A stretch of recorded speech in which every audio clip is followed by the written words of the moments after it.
Hello, Ryan Garland. I am your host of The Paradigm Shift. I cannot wait to expose the true inner depths of institutional wealth building and how to dig deep into real estate investing.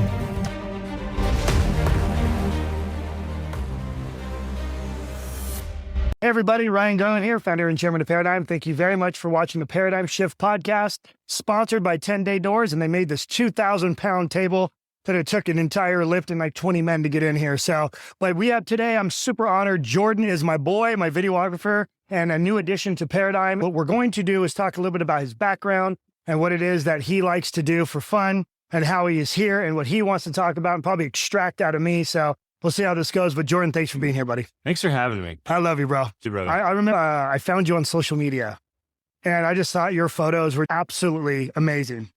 And I'm like, this needs to be in an art district somewhere in London or Miami. And I'm like, no, he's just a normal Instagram guy out in Boise, humble and normal and has a beautiful wife and is just kind of starting his game. And I was like, man, you got to team up with this guy at some level. Right. And now you're here, dude, 2 or 3 years later. Now we're here. Yep. You always find what you're looking for. And so with that being said, too, it's like, what is it that you saw in what I created? Because I'm always curious about what people see. You know, as I get older, I try to capture images with my kids probably more now than I ever have. And with all the projects that I build, I'm always trying to capture an image. And what I realize is there's always a story behind every image, right? Mm-hmm. And that's the one thing that I've continued to try to perfect for my brand is to teach people or tell people who I am and what I do as far as my company or my storage or the next project I'm building. It's always about creating a storyline. And I think what I've seen in you is that, and it was really kind of getting to know your personality through your social media, was that you care enough to start asking questions. So that way, when you are capturing and working for that person, you're able to really kind of highlight what the purpose is. And I don't think a lot of, people in your shoes are able to really do that. I think most people are chasing paychecks. And I say it respectfully to other practices of people I don't know that may be implementing those same things. But, I haven't had people at your caliber really care enough to capture the storyline. They're just here to capture pictures and make them look good for social media, Instagram. But you have this whole, it's because of your background and really highlighting, ranches, if you will, like millions and millions of dollars of ranches, and ranches have stories. It's the generational wealth and, how many family members and raising kids and so forth. So you really get to know the story before you capture, those images or create the video. And that's the thing I think that pulled me towards you and wanted me to reach out. It's just like, I could see your work. I could see your personality through your work. And that's rare for me. And what's even rarer too, is being able to see that in you as well.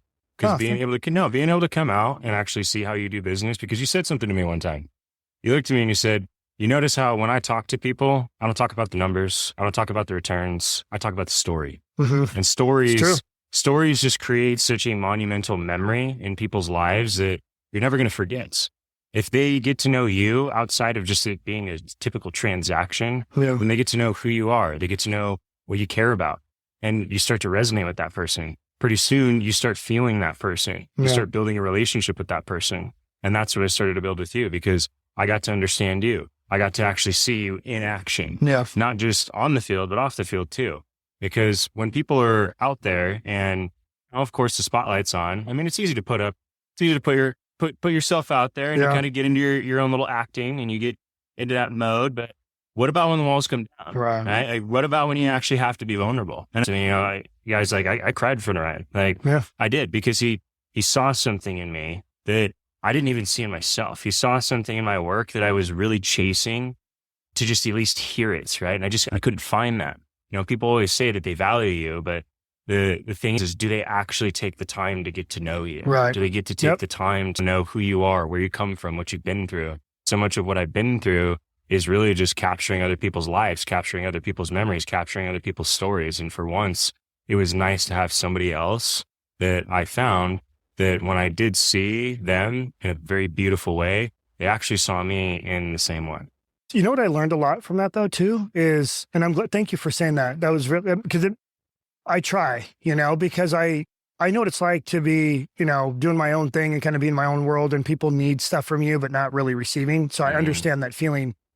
But I think my relationship with Joe has surrounded his whole life trying to highlight me and my family and my company. But I always ask him, what about yourself? Right. Like, That's what he does for a living. And he's not able to do that for himself and his family. And he's doing it now. You'll see his pictures and he's getting more stuff with his kids and his family. But he never does anything to highlight himself. Look at his social media. He's not trying to grow it. But what I've learned is that there is a personality behind the camera. And those people typically really care, because if they have good work, they have to put a lot of energy and a lot of thought. And typically it's emotionally driven. And that typically tells me if you're an emotionally driven person, you really let your heart lead you. But you're also the ones that are forgotten fastest too. And that's really unfortunate. That's why I'm bringing all of my trades and all my contractors that are, no one ever talks to, electricians and my HVAC guys, and nobody really brings those guys in as a developer to give them recognition or tell the world how much I appreciate you, because they're the ones that are actually doing the work. Right. So what about the people that were doing the work? What about the guys that are highlighting my brand, my business? How about all the people back behind there that believe in what we're doing, that also need the world to see their talent and possibly reach out to them for business? The point was for the podcast is really it's just to add value across many metrics in people's lives. But I've realized that I have such an impact with so many people that I work with.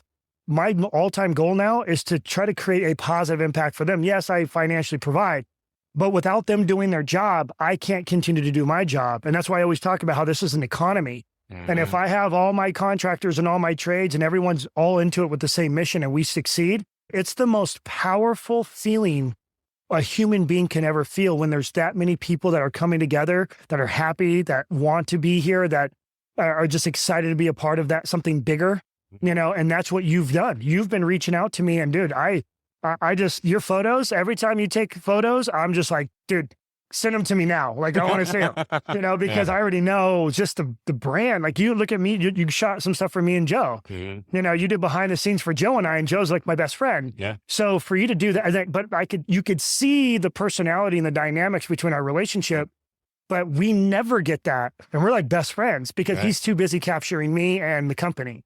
So at those moments, and that's the view, that's what I see in you. So that's why your talent, doors need to open, bro. The door opens for you, you're going to be just don't forget about us little people when you take off, okay? Yeah, whatever. Whatever. He says that, but from our times in the gym too, you say the little people, and you got to remember I'm a golfer too. Okay? Even though this is a golf simulator, I'm still working on my swing, man. Hey, well, we've talked about this. You should do long drive. I know. I got the hips and the speed. You do. The muscle for it. You do. I know you're doing hip. I know you're doing hip practice. Like, we won't get into that. But I will say this. Like, talking about that picture of like you and Joe, like on stage, right? I remember you sitting there. Oh yeah. You are the first business person that I ever saw actually give credits to his media guy. And to me, that was probably the most beautiful thing, because I actually just got off the phone with my buddy Chris Raid. He owns TBR Productions over in Idaho, and he said this to me. He's like, so many people take advantage of the fact that we love what we do. Yeah. Because we put our heart and our soul in it.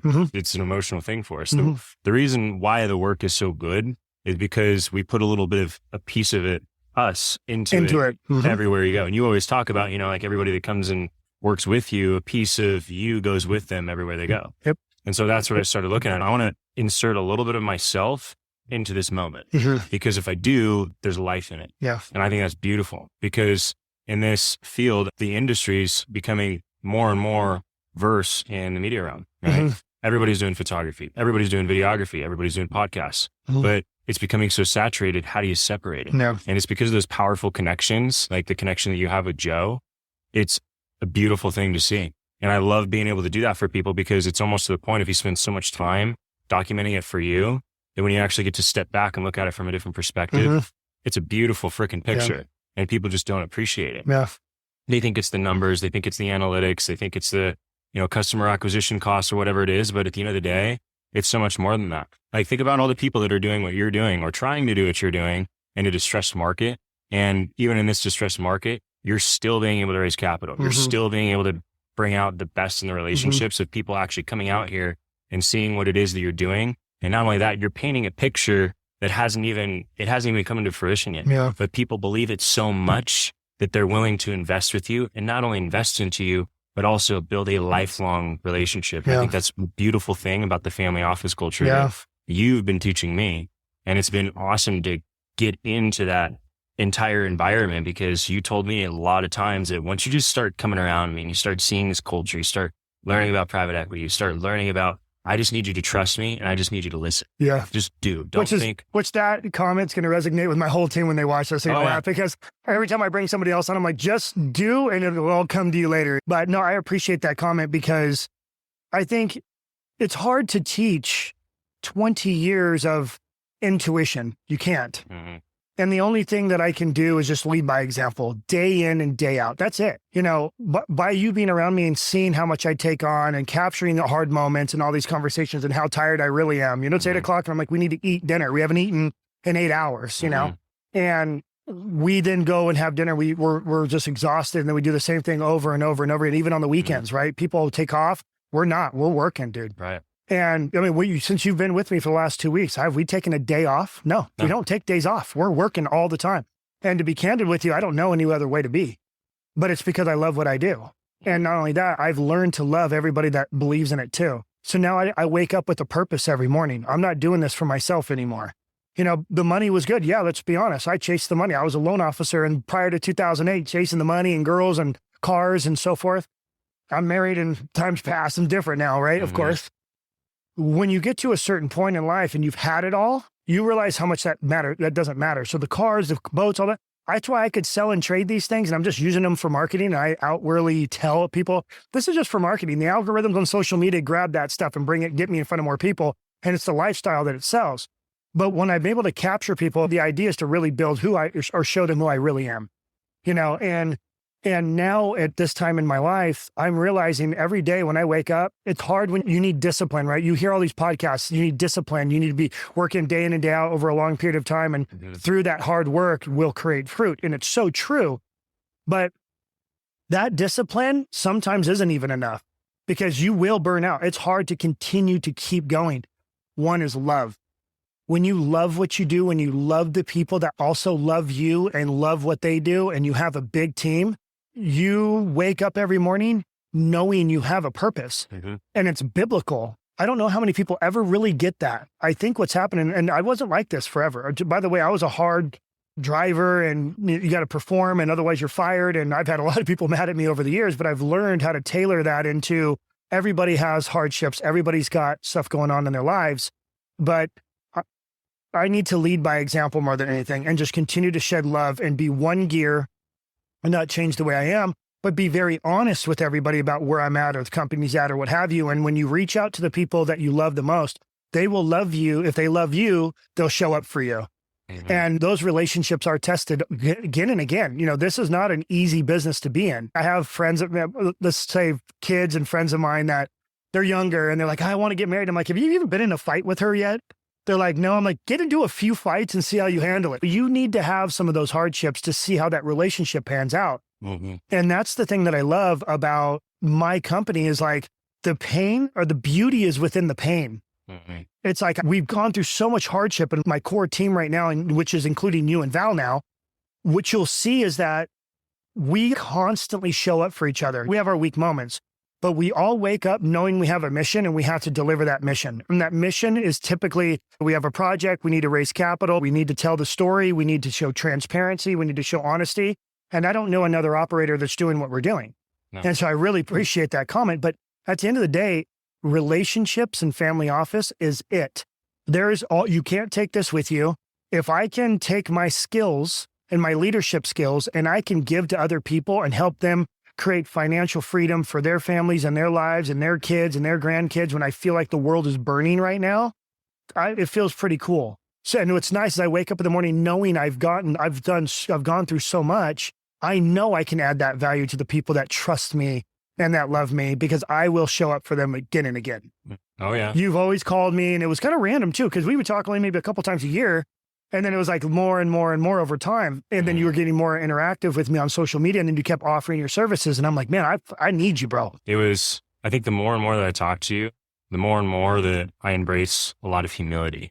Because when we first started talking, like it was a pretty rough time for me. Mm-hmm. Like it really was. Like I really didn't know what to focus on. And I know that's kind of metaphorically. I mean, think about me as an artist, like I've got a camera in my hands, shocking an artist to try to figure out. Right. But the thing was, I didn't really know what to focus on. Yeah. I didn't really know how to paint the picture that I wanted other people to see. I could paint the picture, but I was always painting it for other people. Yeah. And then I take a step back and I look at my picture. I'm like, shoot, man, what does this picture look like? And just spending so much time, especially working in the luxury market. A lot of people in the luxury market, I mean, I get to quite literally see how these people live, right? Yeah. I see the cars, I see the money, I see it at the highest level. Go in, you see somebody at $10 million house, they got all the designer bags, they got the cars, they got everything. But what I wanted to see was just who they are. Yeah. What do you care about? And there's so many times I walk in and I'm like, I got to ask you a question. And it was funny because the conversations that I've had with you and the way you've been mentoring me, I'll never forget. I think it was the last couple of times I went back when I was shooting a house, and there was this gentleman. Val was actually with me, and his name was Raymond. And, he's got this immaculate house built by Tradewinds. It was amazing. And I think the most fascinating part about it is he has everything, right?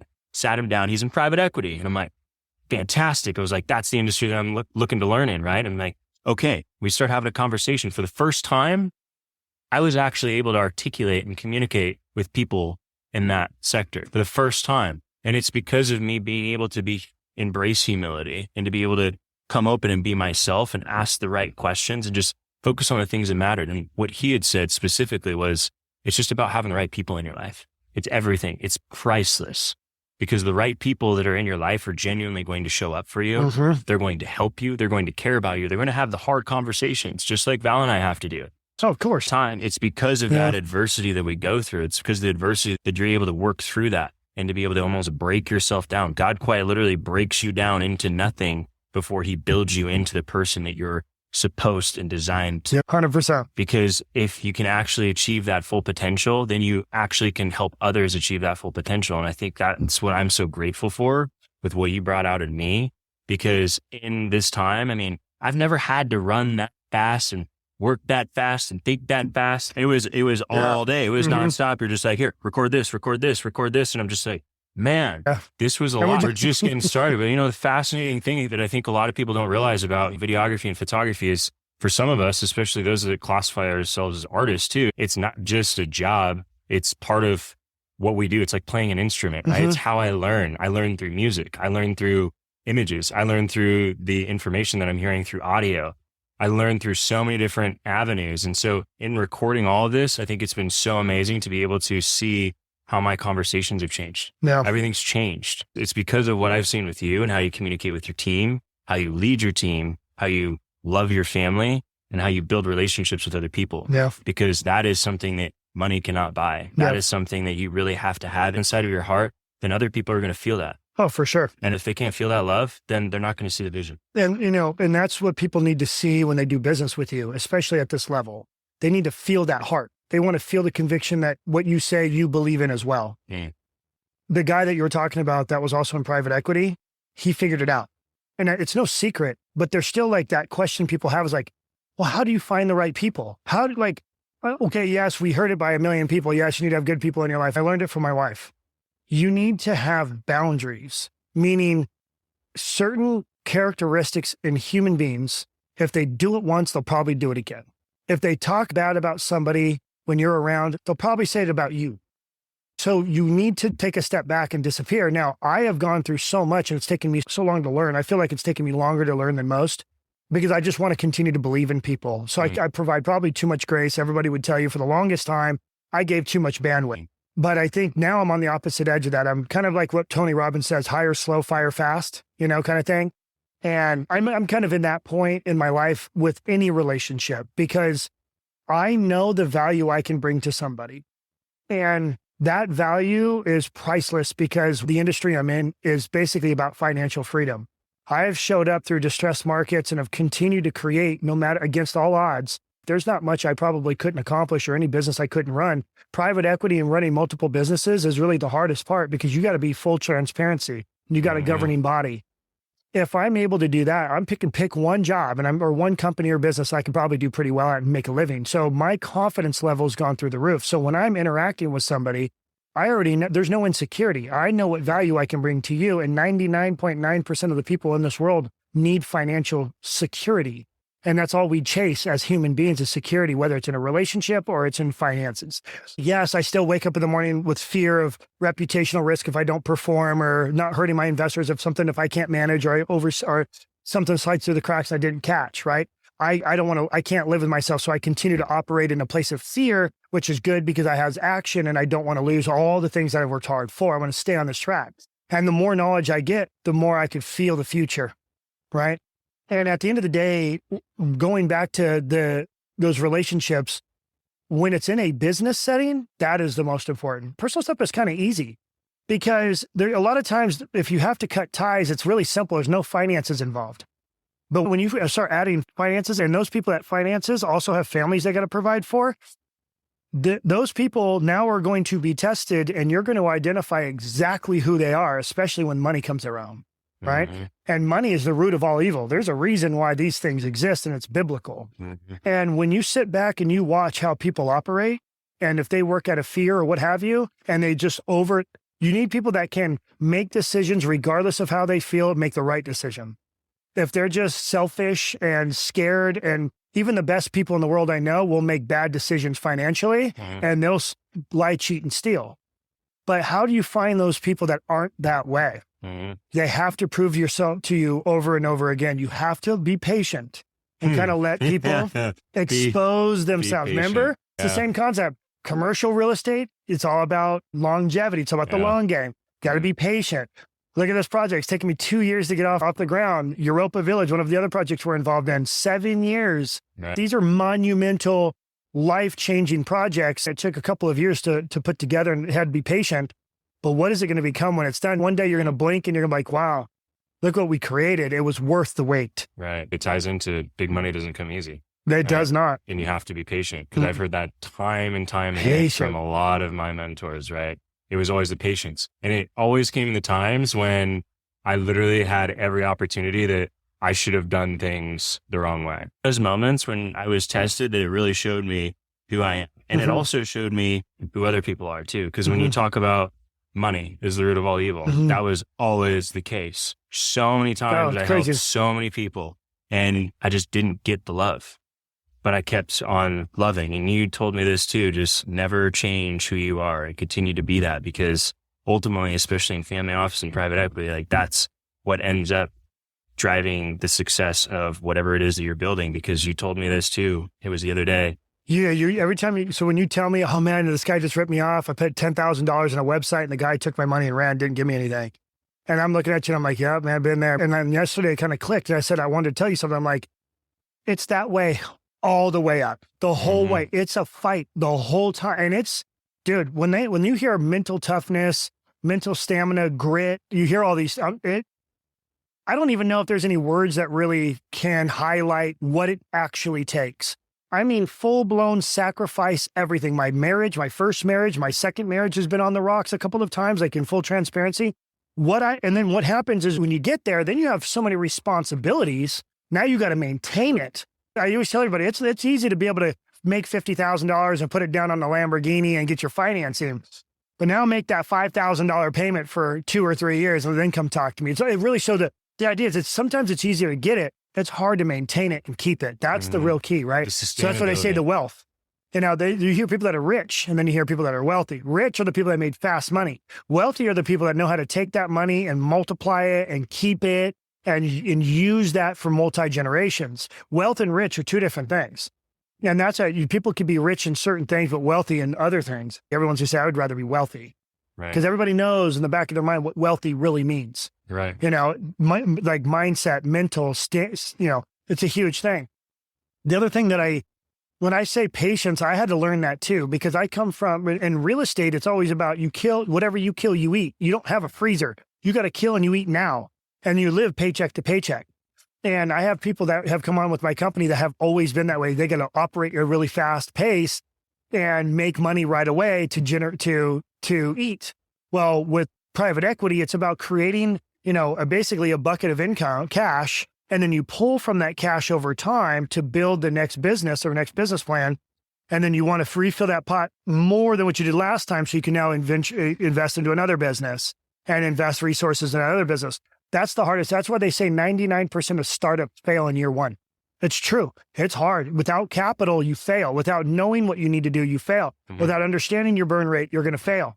Now that I've been operating for so long, I know what my burn rate is. I know how long it's going to take. I've been through 2008. I've been through the pandemic. We've had to shift a million times. I've had to go through employees. I've had all kinds of crap thrown at me.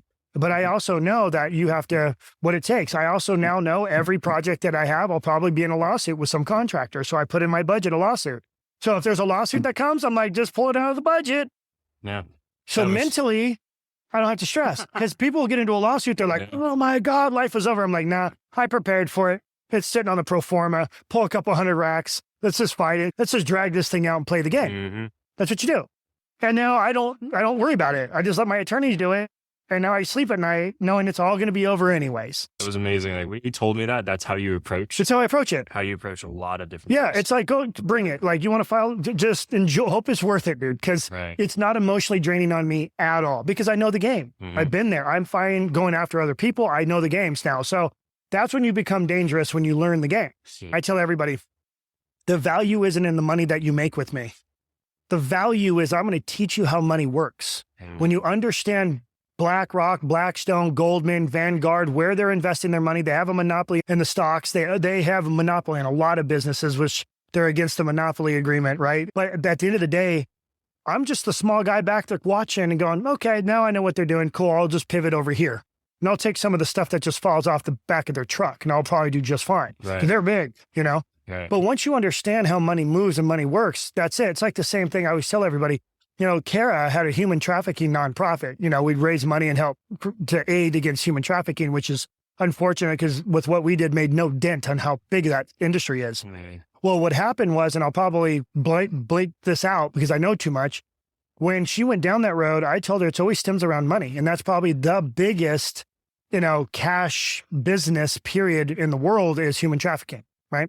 So what you learn, though, is that this company opened up a subsidiary and a trust in Canada and put $950 million into that trust, and then funded and purchased Pornhub.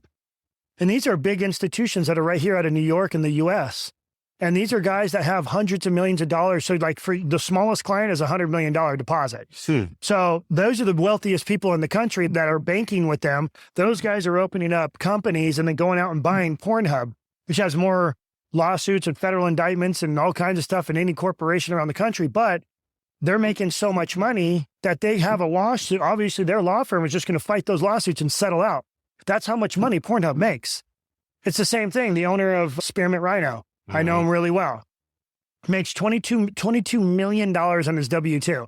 He really is a law firm. And the backstory is that he bought he's a real estate guy. And he bought a building, and when he was buying the building, it had a strip club in it. This is in Colorado. Wow. And so he went to go look at the building going, what the heck? And he ran the numbers in the strip club, and he's like, these guys are just basically blowing the money and doing drugs or whatever. This could actually be a very fruitful business. So they get in and say, hey, we'll buy the building from you, lease it back, but we'll help you run the business. He said within 5 years later, every single club that he's had since then, he hasn't been in a club in 13 years. Not one, him. He's never walked in a club in 13 years.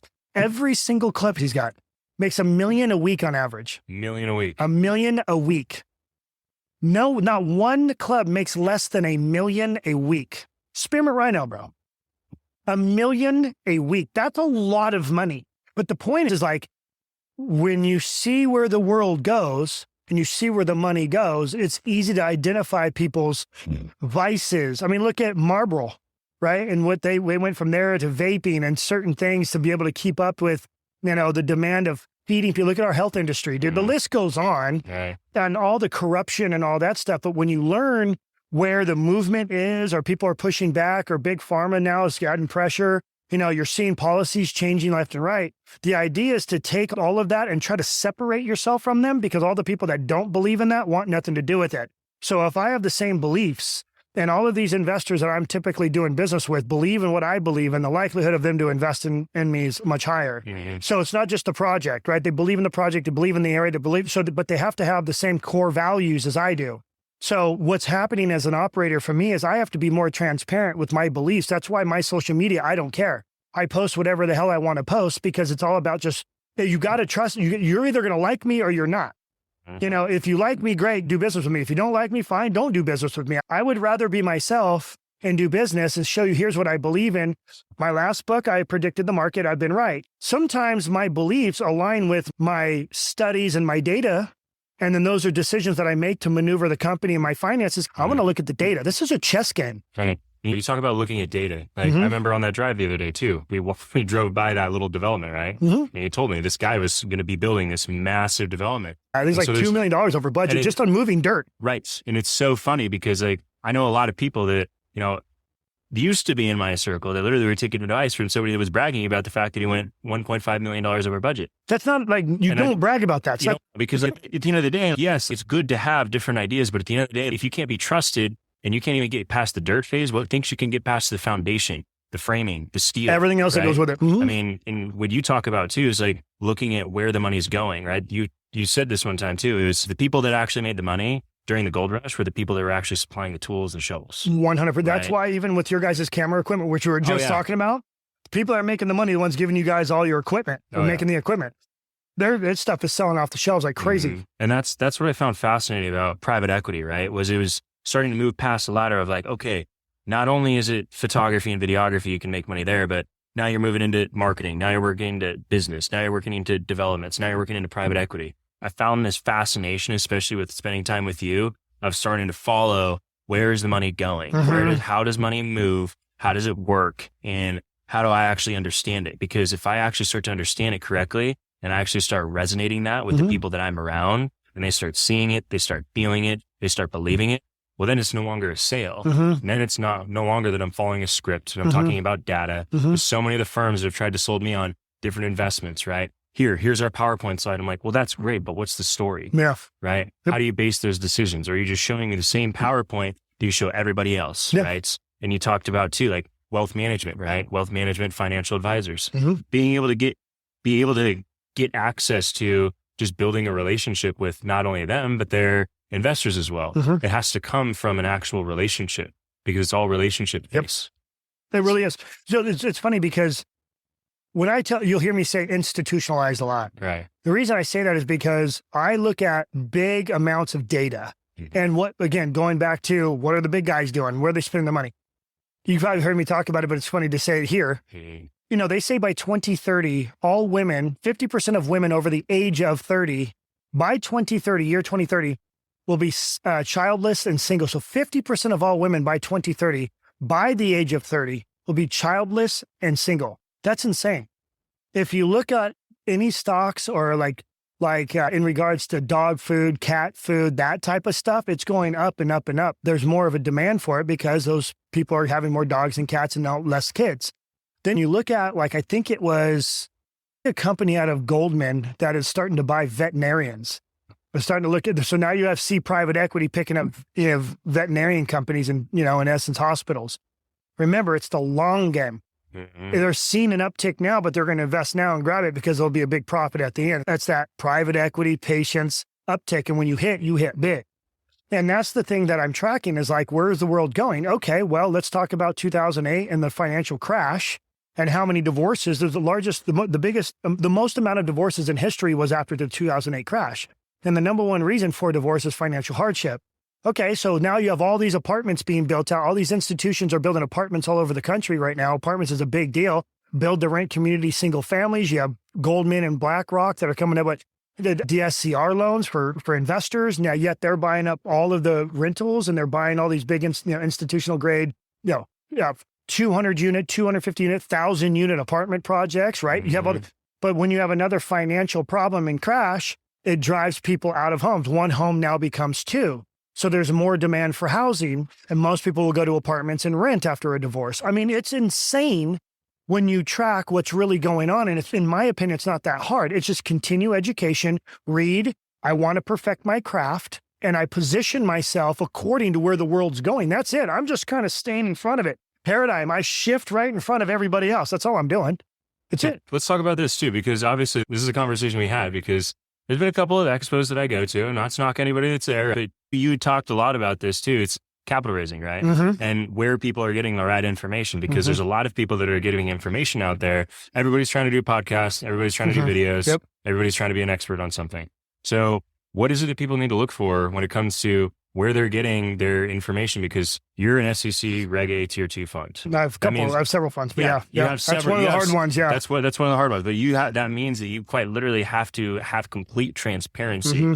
It's not just get audited financials and everything. Right. So like, what is it that people can actually start to look for as far as a good resource and a reliable resource is going to be continuing to give accurate information, accurate data, so that they can continue to make better investment decisions in real estate specifically? The smartest thing to do is try to look at other publications from like alternative investments or real estate investments, or, Google how many people are going in from stocks to alternatives, or how many people are investing in real estate right now, how many baby boomers are investing in real estate, and you'll see all these publications pop up. But when you look at like JLL, or you look at, let's say, Cushman Wakefield, you look at some of these larger brokers that also are backed financially pretty big, those groups will have pretty good data, on what's going on. One of the biggest, and this is kind of my secret weapon, there's a company called Green Street Advisors. They're out of Newport. I think they have a couple different locations now.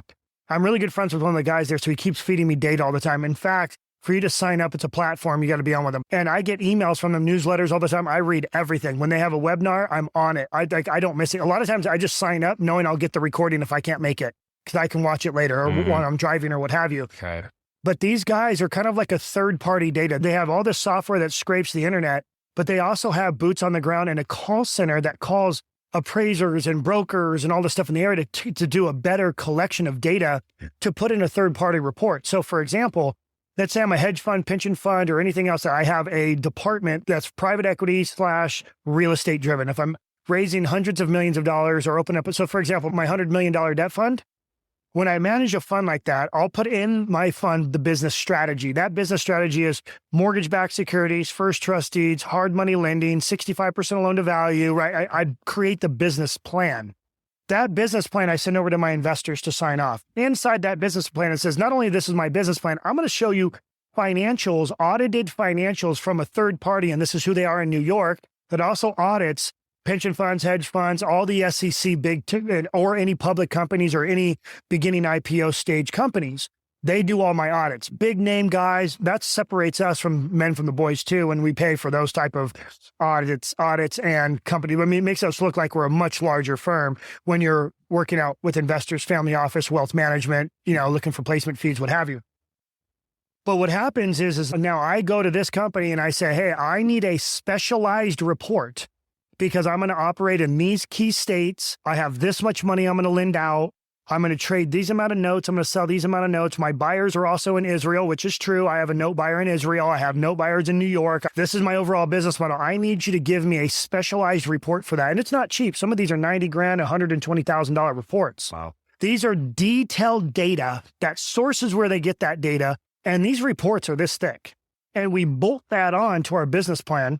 Now, of course, I have to know everything. I bolt that onto my business plan and I go, here you go. And I go to a guy for $10 million, $20 million, wealth managers that are very sophisticated. Here's every lawsuit I've ever been in. Here's a background check and every employee that's W-2'd. Here's who everybody is. It's high level conversations.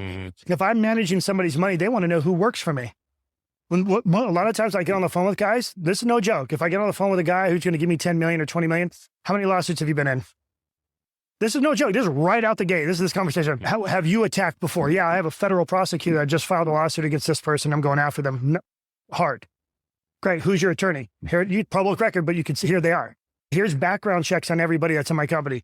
And no joke. I do background checks on everybody at the end of every year. The team hates me, right? So I know everything about these people. Yeah. But that's the type of information we provide to go out to raise capital. So the people that are out there going, oh, I raise capital, I'm going to train you for $10,000 how to raise money. Bro, you can't teach this. This isn't something that you teach. You got to have a track record. I didn't learn this by just stepping into this. I learned this the hard way. People lost money. That's why I decided to do my own projects. I stopped raising money for other people's projects. I can control what we do. I can't control what other people do. Nice. So you get to a point where you're like, hey, like when you want to be a big boy, act like one. Go get those CPAs and those big audited companies and use this financial or this software or this technology. But people go, how did you get there? I spent all my money. I sold the house that my wife just had a baby in. We had an all-at-home natural birth. I went to my wife and said, babe, we have some equity in this thing and I believe in this company. I need to sell it, take all this money, open up an office, staff up with a bunch of people we don't know can we trust, and we need to grow our business. Mm-hmm. And she said, okay, and we did. And I got there by doing hard money loans, just a little bit at a time and chipping away. And I already went through a divorce and cut up all my assets several times and lost everything in 08. So you get to a point where you're like, I want to be a big player. I'm going to show the world I can do this. Mm-hmm. I want to do it for myself. And then all of a sudden what happens is the amount of bullets you take all the way up, but you've made a commitment to yourself and everybody else, and you got to keep going. You can't stop. And then all of a sudden you get gray hair, you're filled with humility, you're humbled, and you're like, I just need good people around me, because when you have good people around you, you can keep fighting, because you get to a point where you gas out. If you have good people around you that love you and that you love equally back, it's easy to get up every day and fight. It really actually continues to be beautiful. I've been doing this for 20 years.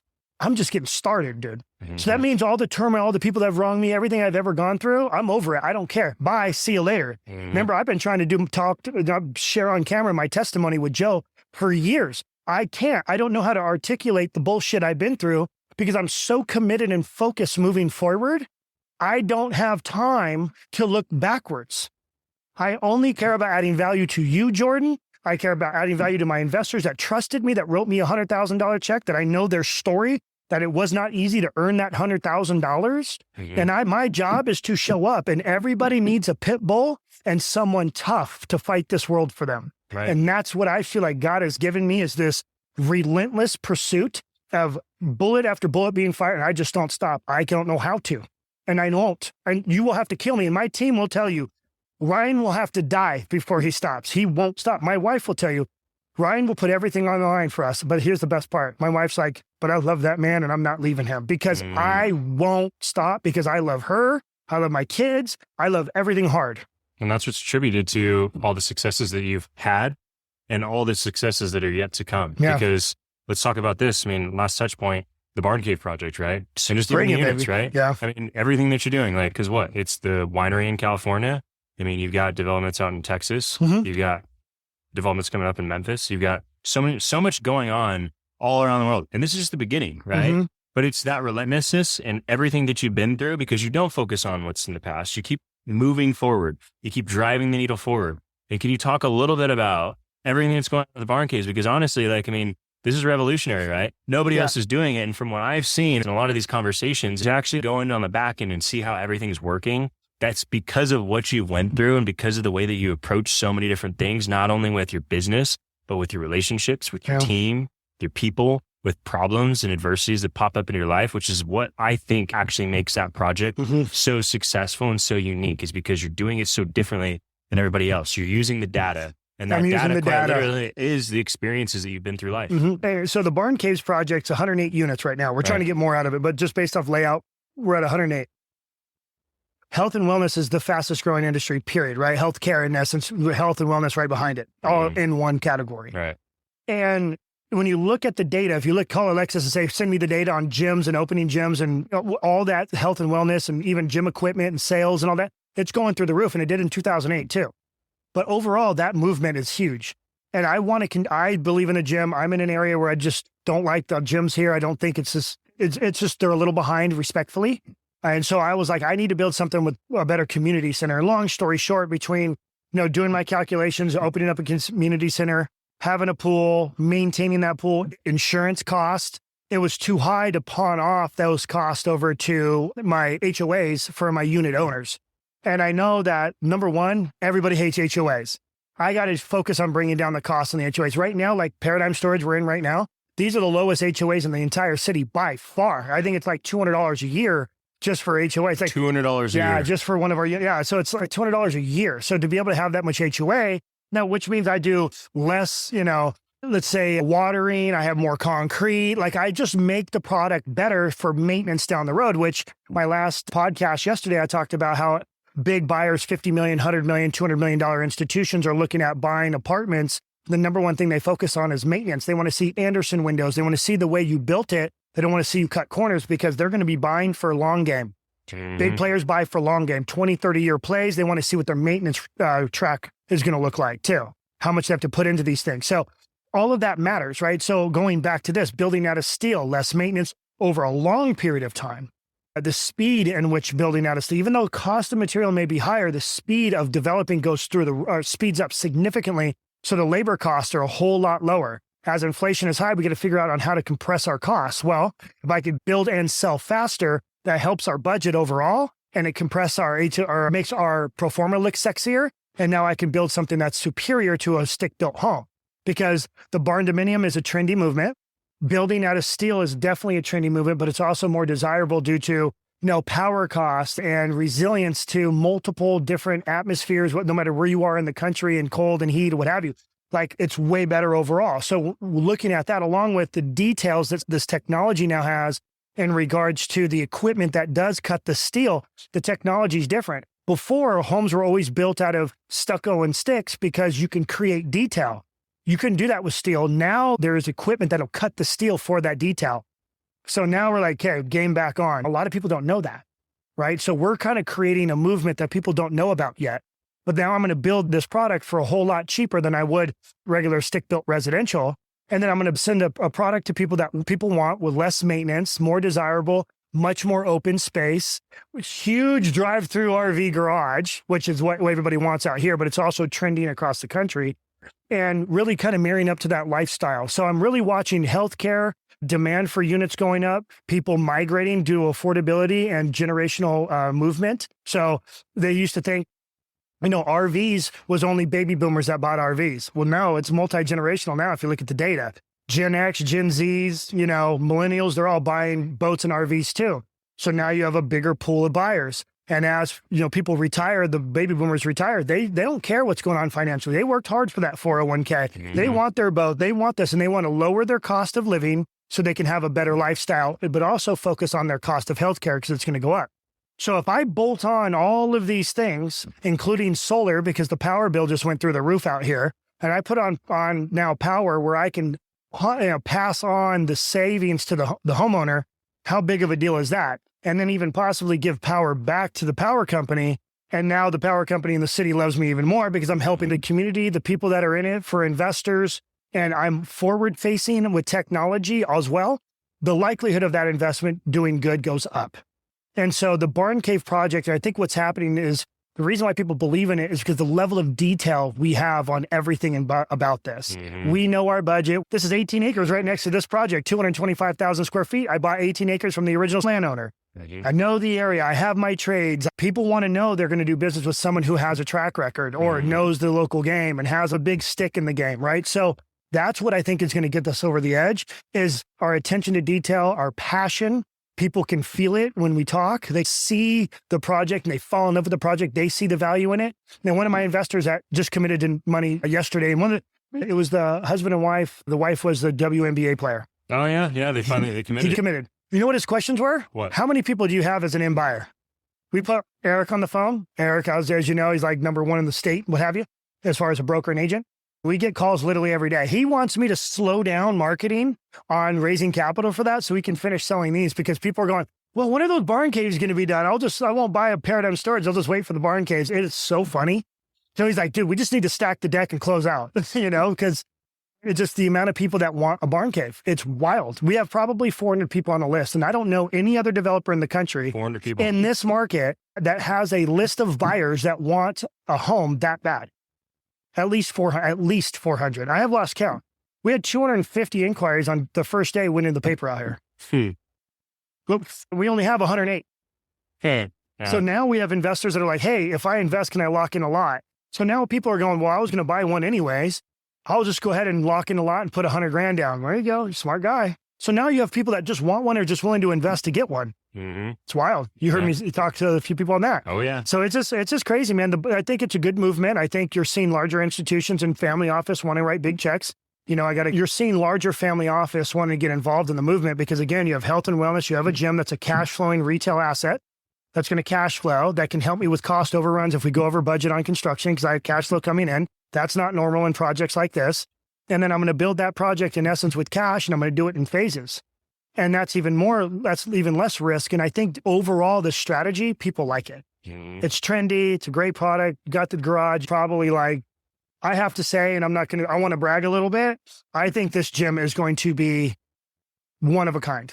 I think this gym is going to be so unbelievably known because of what we're building inside of it, even to the level of what we're going to do for the equipment, down to, a Dubai style pool that we're building. It's just the resort feel, more like Scottsdale spa feel. I mean, we're really trying to create a lot of polish. I've already been getting inquiries from Idaho too. People are just like, this is amazing. And I'm like, yeah, like, are you interested in it? Because this is going to be a rare opportunity. So if you don't take advantage of it now, like, you're going to have to pay for it later. Well, so the question is, right, and I tell people this all the time, is like, well, how big do you want to go? I'm like, well, I went to the SEC and opened up a $75 million fund, and this is one of many that I'm going to put in the fund. That's how much I already forecasted the data and the desirability. I'm only raising 15 million. I got a lot more to go. Mm-hmm. Once this deck is stacked, I'm moving on to the next one. Mm-hmm. Lake Travis, Old Hickory, Ozarks. Like, we have some sites that we're looking at. And what was that golf course was what you were talking about too? It was Palm Camelo. What am I trying to talk about? It wasn't a golf course. It was like that massive. It was like Palm. It was in the middle. It was like some country club. You told me it was like about $320,000 just to even be a member there. Oh, you're talking about Palm Desert. Palm Desert. Yeah, you're talking. Yeah. No, that was just one of our old past projects. Those houses are anywhere between 5-6 million, probably up to like $40 million. Wow. Yeah, barn cage probably wouldn't fit in there. No. Too tall. It has like 1 stories and what have you there. But yeah, I think that's a good movement. I think, again, and I really appreciate this podcast. It's an honor to get to know you. I see your work and I see your heart through your work. And those are the people I want to expose to the world. Everybody that's going to be on my podcast has to be that type of person. And those people are the boundaries I line. If you're going to cross over, that's because I allowed you, because you have the heart to be able to do that, because I trust you. And those are the only people I need in my life, are the people I could trust. Everybody should follow that rule. Well, I'm just grateful for the opportunity to be here and to actually take on this opportunity to start learning everything that you've been able to show me, and start learning how to speak the language. And not only that, just embracing it as a part of who I am, because I only know, like, I'm just getting started right now.